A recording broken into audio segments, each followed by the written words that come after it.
Aurora and Essequibo 99.1 FM. Furby's 99.5 FM. Kaieteur Radio.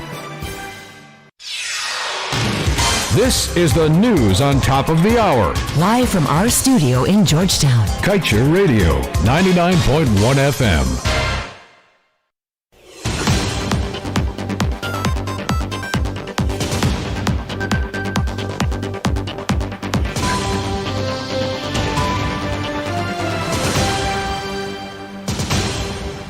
Good morning and welcome to your morning newscast on Kaieteur Radio. Kevin Smith here. Without further ado, let's get to the news in detail.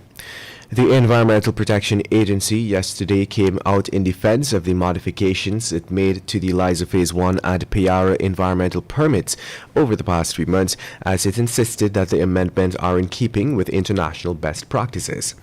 The modifications were severely criticized this week by former EPA head Dr. Vincent Adams. He said the changes made to the permits have essentially weakened the standards ExxonMobil should be made to comply with. In fact, Dr. Adams had chided the EPA for inserting provisions into the Liza and Payara permits, which allow ExxonMobil to flare gas for 60 days. Dr. Adams had pointed out the ridiculous nature of this allowance, as he said in the USA, ExxonMobil's home country, the standard allowance for flaring during startup of operations is 48 hours. The former EPA head had said as well that the period of 48 hours was agreed to by himself and other government officials during his time at the EPA when the Payara permit was under discussion. In other news, APNU-AFC Member of Parliament Jeremy Figueira was yesterday elected as the new chairman of the Public Accounts Committee of Parliament. Figueira's replacement follows. Figueira replaces his fellow opposition MP David Patterson, who was recently removed from the said post following a no-confidence motion tabled by the government in the National Assembly. While speaking with Kaieteur yesterday, Figueira stated that during the PAC meeting, which was held yesterday, his fellow opposition MP Ganesh Maripal made a nomination, and it was seconded by MP Patterson. He noted that this led to him being appointed as the new chair of the PAC. And now let's tell you, Joshua Mentor, a 21-year-old aviation officer, was on Friday slapped with several charges after appearing in court for causing death by dangerous driving. Mentor was taken into custody last Monday after the motorcycle he was riding crashed into a pile of stone on Mandela Avenue and caused the death of his 20-year-old best friend, Kareem Powley. In other news, a 25-year-old man is now in custody after 88 grams of cannabis was found on his premises during a raid that was carried out by a party of policemen in Wismar, Linden on Thursday afternoon. It is alleged that the suspect, after arriving at the station, pulled out some money from his pocket and tried to bribe the police officers.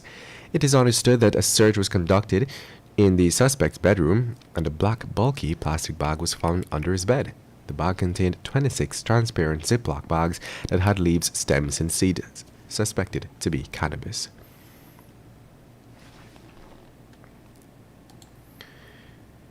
And now let's tell you, the Caribbean Disaster Emergency Management Agency Executive Director Ms. Elizabeth Riley and several other officials were presented with tokens by the Civil Defense Commission on Thursday morning before they departed Guyana from the Eugene F. Correa International Airport.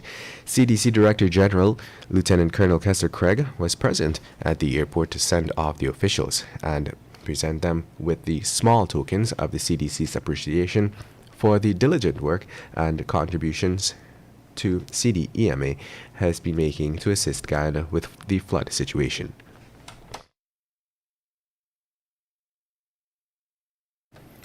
And to wrap things up this morning, let's tell you an ongoing flood assessment has so far revealed that a significant amount of crops and livestock from areas that have experienced severe flooding over the past 2 months has been destroyed. This was disclosed by Agriculture Minister Zulfikar Mustafa, and he said, and I quote, "Over the past few months, we've experienced unprecedented rainfall, which has resulted in flooding in all 10 administrative regions. Between May 24th and June 10th, we've seen close to 20 inches of rainfall. This is the highest amount of rainfall we've seen since 1981.